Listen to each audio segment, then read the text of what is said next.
తింటారేంట్రా? సరే ఒకేసుకోండి. ఎక్కడికి వెళ్తున్నావు నాన్న? చర్చికమ్మా.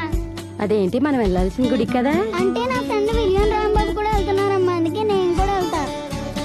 అలాగా వెళ్ళరా. ఏ పదండి, పదండి.